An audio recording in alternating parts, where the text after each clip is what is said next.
Hello friends, नमस्कार and welcome to Komal Nahata official.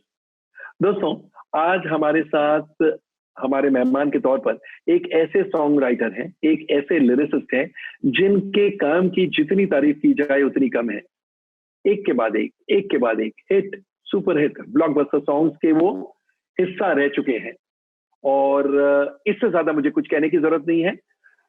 Lockdown अगर नहीं होता तो अब तक उनकी एक दो और फिल्में रिलीज हो चुकी होती एंड साल के खत्म होते होते तो शायद दो तीन फिल्में रिलीज हो जाती। So without much ado, let me welcome lyricist Amitabh Bhattacharya. तो अमिताभ जी, आपका कोमल नहाटा ऑफिशियल चैनल में बहुत बहुत स्वागत है। नमस्कार, thank you Komal ji, always a pleasure to be here. और पहली बार इस फॉर्मेट में आपके साथ इंटरेक्शन, इंटरेस्टिंग। कभी सोचा नहीं था ऐसे भी होगा, ऐसे भी होगा। तो लॉकडाउन में आप खुश हैं या थोड़े दुखी हैं? सबकी तरह हूँ, पार्टली खुश पार्टली दुखी, थोड़ा waiting for things to get back to normal, थोड़ा दिन गिन रहे हैं और जस्ट जितना हो सके इस दौरान ऐसी चीजें जो बाकी दौड़ भाग की जिंदगी में करने का मौका नहीं मिलता, like spending time with family. Like मेरे पेरेंट्स हैं बुजुर्ग, उनके साथ वक्त आमतौर पर उतना नहीं मिलता है, तो उनके साथ वक्त बिताना, थोड़ा घर के काम करना, कुछ इंटरेस्टिंग चीजें सुनना, पढ़ना, ये सब करके I am sort of balancing out, but definitely missing the routine now. अब काफी दिन हो गए हैं तो थोड़ा रूटीन मिस कर रहा हूँ जी। लेकिन आप जैसे राइटर्स, आप गाने लिखते हैं, तो गाने लिखने वालों को या स्क्रिप्ट्स लिखने वालों को उनको एकांत अच्छा लगता है, तो उस लिहाज से तो आपको खुश होना चाहिए कि इतना एकांत तो कभी लाइफ में आपने बचपन से आज तक कभी नहीं देखा होगा। हाँ, मतलब ये तो एकांत का ओवरडोज हो गया तो to be very honest life में।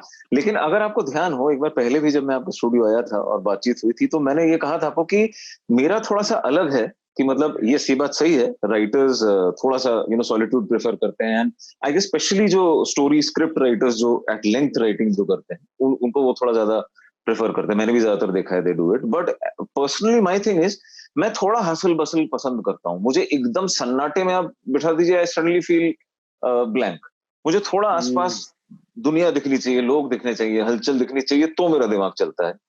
सो उस हिसाब से मतलब है, हलचल तो है ही, घर में लोग हैं, कुछ है, तो there are partly there are days when I feel creative, there are some days when I feel a little blocked and a little bored, demotivated, कि यार आज कुछ मन नहीं कर रहा है लिखने का, ऐसा हो रहा है। तो कभी आपने ये सोचने की कोशिश की है कि क्या चीज होता है जो ट्रिगर करता है आपकी क्रिएटिविटी, और क्या चीज है जिससे आप पुट ऑफ हो जाते हैं कि आज नहीं बनने वाली है बात?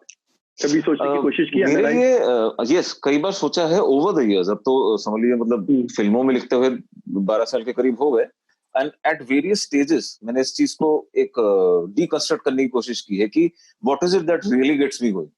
तो सब कुछ सोच के आखिर में एक चीज पे उतरती है कि मैं वही, being a singer at heart, कहीं ना कहीं इट्स द मेलोडी। मुझे हमेशा मेलोडी ट्रिगर करती है। मुझे कहानी दीजिए, आप सिचुएशन दीजिए, मैं शायद बहुत इंस्पायर होके सिर्फ सिचुएशन सुन के भी एक दो लाइनें सोच लूं, कुछ फ्रेजेस सोच लूं, एक थॉट सोच लूं, but what really starts my process and sets the ball rolling is the melody. जब एक धुन अच्छी मिलती है, कुछ सुनने को मजेदार मिलता है, देन आई स्टार्ट किया, हाँ यार आई फील चार्ज्ड कि मुझे अब लिखना है।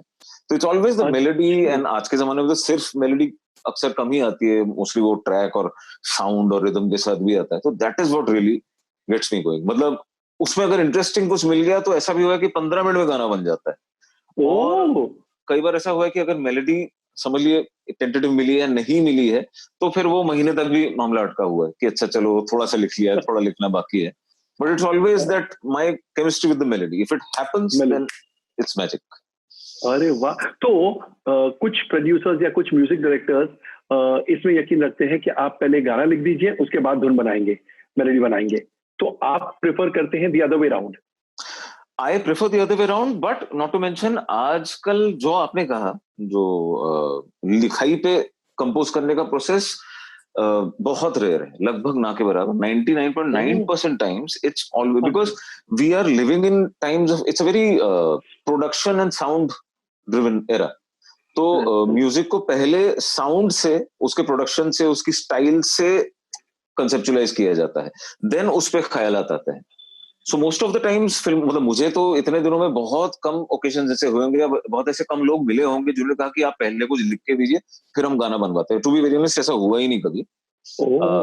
Mostly it's the tune first. कभी कभार ऐसा हो जाता है कि समझ लीजिए 2-3 ट्यून्स हैं but we exactly don't know which direction to go in, तब होता है कि यार एक काम करते हैं, थॉट सोचते हैं, एक आइडिया सोचते हैं, अगर वो आइडिया में एक लाइन आ गई, एक वर्ड आ गया, then we work backwards, then we put that to tune, make the rest of the melody and then again write on it. तो ऐसा होता है कभी कभार। हर सॉन्ग का अलग अलग ये होता है।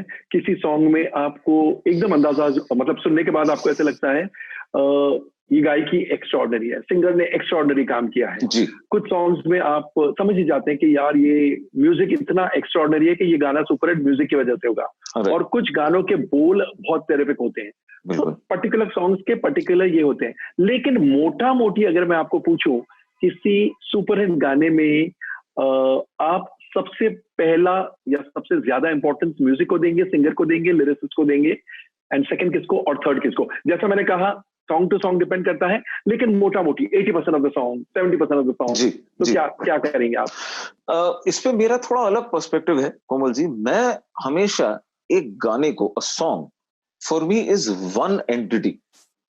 जैसे एक डिश होता है ना, तो उसमें सारी चीजों का जो मिश्रण है, वो जो केमिस्ट्री बिटवीन द इंग्रेडिएंट्स, मेरे लिए एक गाना एक एंटिटी है। मैं जब भी कोई गाना बैठ के सुनता हूँ तो a song which really touches me, appeals me, moves me, वो मुझे एक एंटिटी लगता है कि मेरे लिए वो आइसोलेट करना मुश्किल है कि अच्छा धुन यहाँ पे अच्छी लग रही है, यहाँ पे लिरिक्स अच्छे हैं, सिंगर ने बहुत अच्छा गाया है, ये इसलिए अच्छा लगा, ऐसा नहीं है।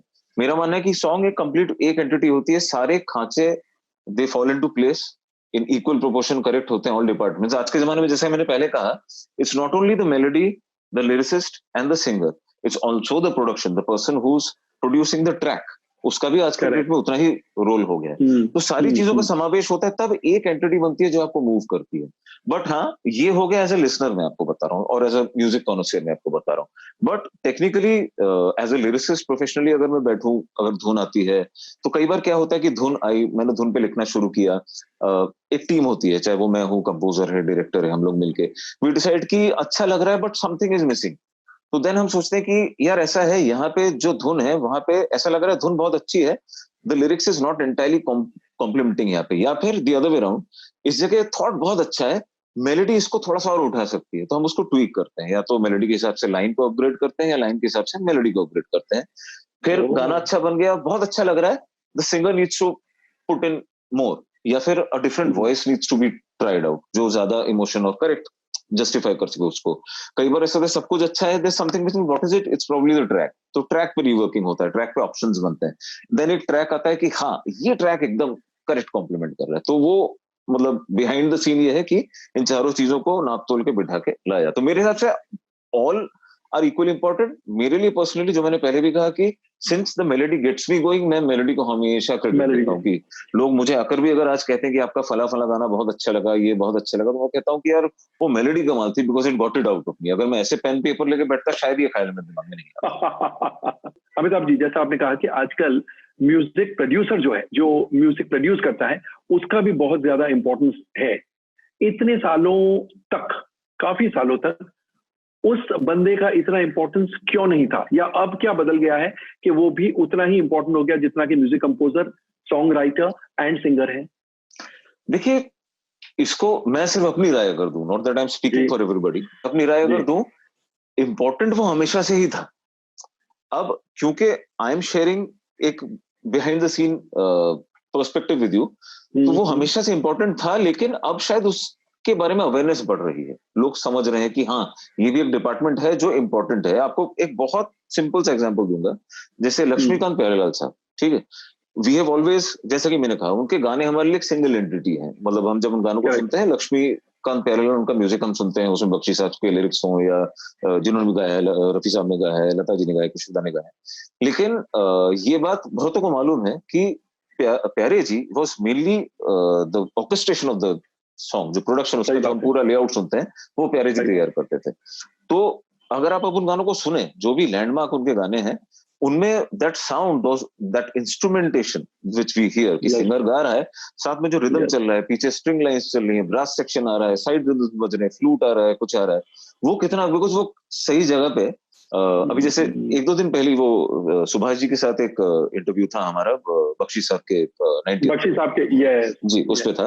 तो उस पे यही परिचर्चा चल रही थी। तो जैसे समझ लीजिए फॉर एग्जांपल मैं उस दिन बैठ के सोच रहा था कि जैसे हीरो के जो गाने हैं, हीरो फिल्म के गाने हैं, तो वो लंबी जुदाई गाने पे कुछ डिस्कशन हो रहा था। तो धुन कमाल है, वो सिंगिंग भी कमाल है, बट वो जो फ्लूट जो आता है that is become an inseparable part of a life.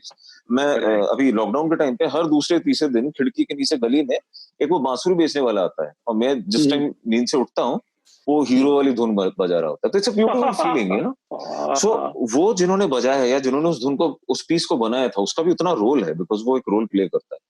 Now coming to today's times, आज बहुत आज डिजिटल दौर है, हाई डेफिनेशन साउंड का दौर है।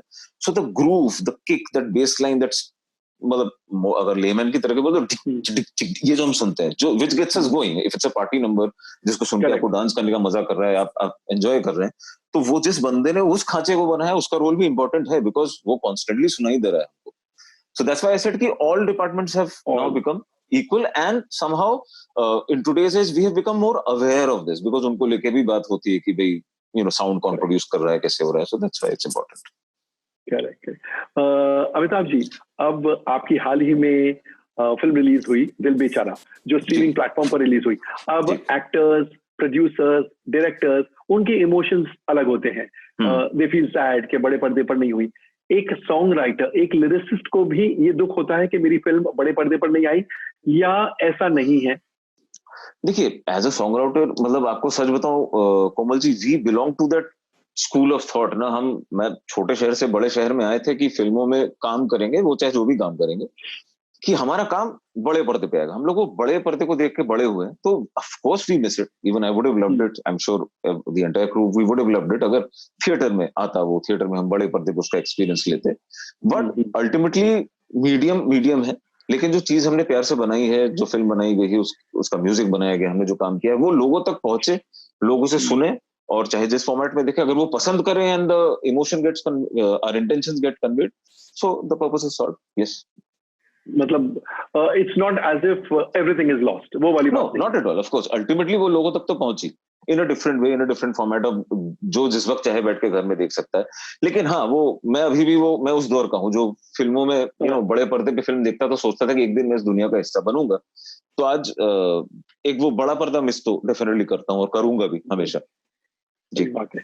लॉकडाउन नहीं होता तो शायद साल के खत्म होते होते आपकी 3 और फिल्में रिलीज हो जाती। एक तो लाल सिंह चड्ढा आमिर खान की, दूसरी ब्रह्मास्त्र करण जौहर की, रणबीर कपूर, अमिताभ बच्चन साहब, रणबीर कपूर, आलिया भट्ट वगैरह, और तीसरी बंटी और बबली 2 आदित्य चोपड़ा की। अब क्योंकि ये लॉकडाउन हो गया है, क्योंकि इतने समय तक प्रोडक्शन एक्टिविटी सारी बंद रही, अभी भी बंद है, कुछ धीरे धीरे शुरू हो रहा है। तो ये 3 फिल्में अब 2021 में ही रिलीज होगी। मतलब मुझे ऑफिशियल इन्फॉर्मेशन तो है नहीं इस पे, मतलब I am guessing, I hope so, because अभी जैसे कि हम लोग सब इस दौर से गुजर रहे हैं, हम लोग थोड़ा we are really uncertain about the way ahead, कि कब तक चीजें नॉर्मल होंगी, कब हम घर से निकलेंगे और the life as we used to know it वैसे विल रिज्यूम। तो मुझे अभी तक ऑफिशियल अपडेट तो है नहीं, एंड आई जस्ट होप कि ये जल्द ओवर हो एंड जल्द से जल्द जितना हो सके आए, because we are also waiting for those things to complete and finish and come out to the audiences. तो आपका काम तीनों फिल्मों में हो चुका है, या किसी एक कोई फिल्म के गाने बाकी है? नहीं, थोड़ा बाकी है। थोड़ा काम बैक एंड फोर्थ चल रहा था, कुछ ना कुछ काम चल रहा था जब बीच में ये शुरू हो गया। तो अभी भी हल्का फुल्का वो चल रहा है, बट वो फुल स्विंग नहीं हो रहा है, बिकॉज कि वो कब होगा, कब कंप्लीट करेंगे, तब जाके ये चल रहा है।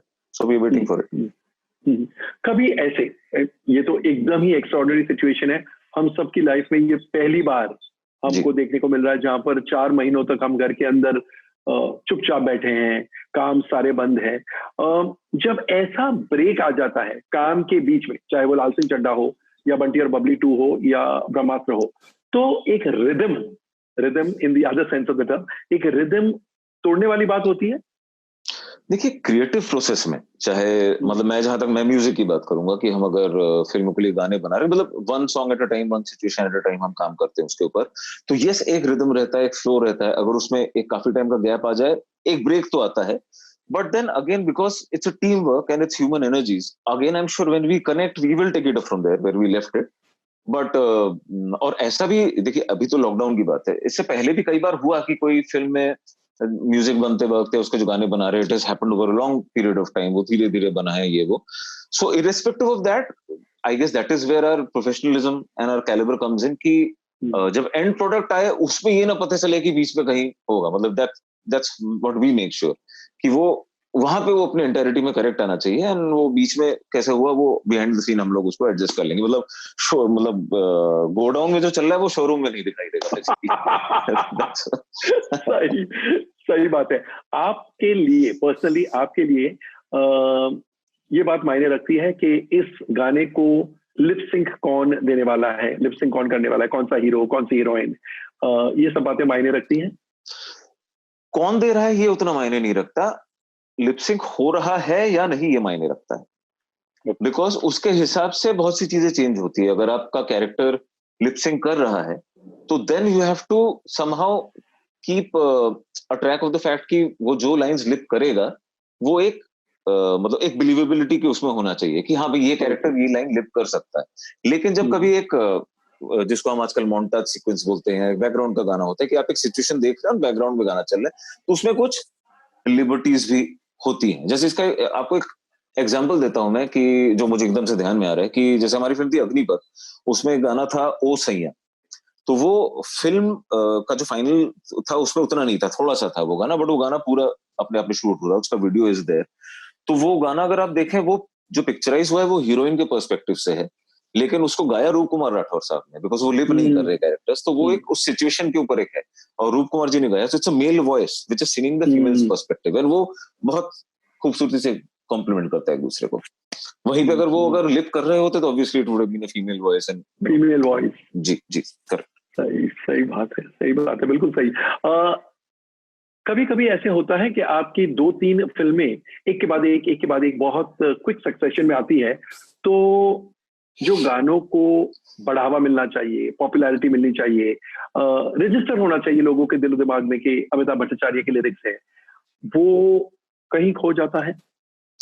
देखिए बिल्कुल होता है, और वो उसके पीछे मैं ये नहीं कहूंगा कि फिल्में ज्यादा साथ में आ रही है कि नहीं. It's I think it boils down to the same thing. ये डिस्कशन अक्सर होता है कि there so much music, there so much cinema, there so much. अब तो इंडिपेंडेंट म्यूजिक भी हो रहा है रोज, हर मीडियम पे इंडिपेंडेंट म्यूजिक भी आ रहा है. कोई अपने एल्बम के गाने डाल रहा है, कोई कवर सॉन्ग डाल रहा है, कोई कुछ डाल रहा है. So there so much coming out. उसके बीच में एक जैसे हम पुराने जमाने में कोई एक फिल्म आती थी और पहले हम उसका रेडियो में गाना सुनते थे, फिर उसका गाना चित्रहार पे आता था, फिर हम थिएटर में जाकर उस गाने को देखते थे, फिर आके उसका गाना सुनते थे. तो वो उसके साथ वक्त बिताने के लिए सुनने वालों को, दर्शकों को एक टाइम मिलता था, हेंस वो हमारे सिस्टम में उतर जाते थे. अब वो वक्त बहुत कम मिलता है जो आप एक गाने के साथ, एक एल्बम के साथ, एक फिल्म के साथ स्पेंड कर सके, बहुत कम मिलता है. Because by the time you have started listening to something or you have started watching something, there are 10 new things come, and आपको लोग बोलते हैं अरे तुमने वो देखा, वो कैसा है, अरे तुमने ये सुना. सो दैट साथ में बिताने का जो टाइम है, वो प्रोसेसिंग टाइम थोड़ा नहीं मिल पाता है. तो कहीं ना कहीं उसकी वजह से lot of times I feel songs जो अच्छे हैं, जो शायद चल सकते थे, उतना लोगों का तवज्जो नहीं जाता है.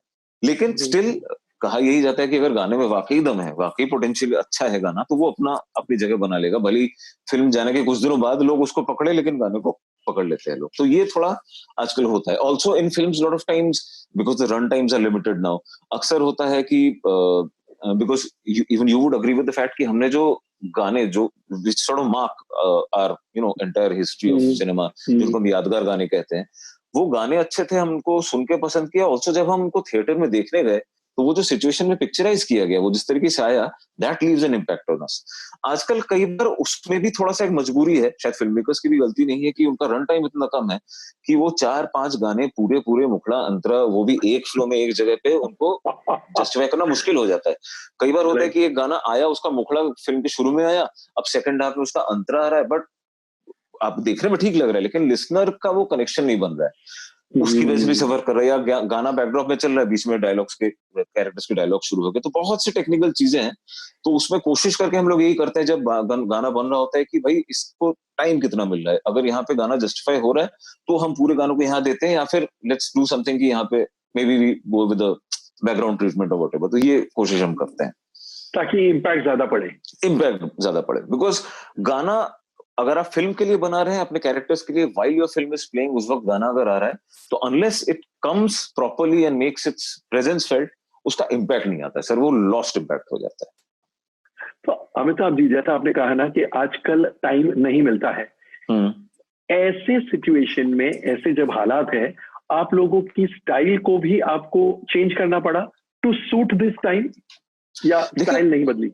एक बहुत सिंपल सी बात यही है कि एक जमाना था गानों में 3-3 अंतरे हुआ करते थे, 4-4 अंतरे हुआ करते थे, और हम लोग सारे सुनते थे, सारे याद भी होते थे हमको, उनके बीच के म्यूजिक भी याद होते थे।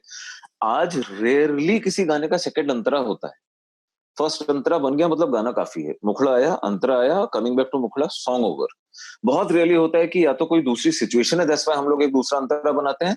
अक्सर ऐसा होता है अगर दूसरा अंतरा बनाया, फिल्म में एक ही अंतरा आया, दूसरा ऑडियो वर्जन में रह गया। अच्छा, वो भी आधे टाइम ना वो रेडियो पे बजता है ना वो यूट्यूब पे आता है, पिक्चर आके चले जाने के 3 महीने बाद वो फुल वीडियो वर्जन आता है, but somehow somewhere it gets lost जी। तो जितना शॉर्ट कर दिया आजकल, एक मुखड़ा एक अंतरा कंप्लीट हो गया और उतना फिल्म में आ गया, तो हम गनीमत मानते हैं कि चलो भाई गाना कंप्लीट आ तो गया, भी बहुत बड़ी बात है। तो यानी कंप्लीट गाने का डेफिनेशन भी चेंज हो चुका है जी, बिल्कुल। एक वन मुखड़ा and Antara is now a complete song, because it's also not only film time run time friendly, it's also download friendly, which is a very relevant term आज के डेट में।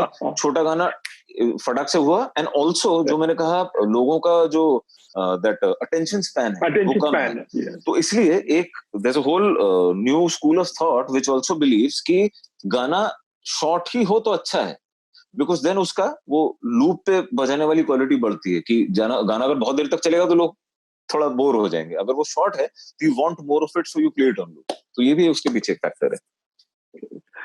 अमिताभ जी, जैसा आपने कहा, मेरे ख्याल से 12 सालों से आप फिल्मों के लिए गाने लिख रहे हैं। जी सर। इन 12 सालों में स्टार प्राइसेस 3 गुनी, 4 गुनी, 5 गुनी बढ़ चुकी है। कोई ए लिस्ट एक्टर जो शायद 5 करोड़ लेता था, 12 साल में उसकी प्राइस शायद 50 करोड़ भी हो गई हो। लिरिसिस्ट की, सॉन्ग राइटर्स की प्राइस में कितना चेंज आया है? देखिए, इतना तो नहीं आया है, ऑफ कोर्स आया है ऑफ कोर्स, लेकिन इतना नहीं आया है, बिकॉज स्पेशली अगर मैं लिरिसिस्ट की बात करूं तो हमारा जो ग्रोथ ऑफ आई वुड से द रेम्यूनरेशन जो है, वो एक हद तक ही जा पाती है, बिकॉज वो budget, it needs to face the budget of the film या जो ऑडियो है जो भी है। तो नहीं, आई विश हमारा भी इतना ही हुआ होता, मतलब वो दिन दूनी रात चौनी, लेकिन हुआ नहीं है शायद। चलिए आगे होपफुली हो कभी। कहते हैं सरस्वती और लक्ष्मी का मतलब दोनों को दूर ही रखें एक दूसरे से तो बेहतर है। आप लोग सरस्वती को पूछते हैं जी। फिल्म इंडस्ट्री में लिखना है तो obviously you have to demand your price also, and यहाँ पर लिरिसिस्ट की value to a large extent price पर भी निर्भर है। अगर एक lyricist is very expensive, his songs don't come cheap, यानी ये बहुत अच्छा लिरिसिस्ट होगा। कभी कभी ऐसे भी लोग देखते हैं। तो ये सरस्वती और लक्ष्मी का मेल मिलाप कैसे होता है? How do you balance? See, balance, correct, balance is the keyword. कि सरस्वती और लक्ष्मी हमेशा से आर्ट फॉर्म जब भी कमर्शियलाइज हुआ है तो वो कॉमर्स एंड आर्ट के समावेश से ही एक कमर्शियल मीडियम बना है, ठीक है। तो जहां तक म्यूजिक की बात अगर मैं करूं तो म्यूजिक में सरस्वती और लक्ष्मी का बैलेंस करेक्ट होना चाहिए, कि आप सिर्फ लक्ष्मी पे ध्यान रहे आपका और सरस्वती कॉम्प्रोमाइज हो रही है तो भी सही नहीं है, और सिर्फ सरस्वती पे ध्यान है लेकिन आप एक you are working for system, you are working for a commercial medium, यहाँ पे बिजनेस होता है, पैसा चलता है, तो उसको भी आप पूरी तरह से नजरअंदाज कर दें तो then you will be taken for granted.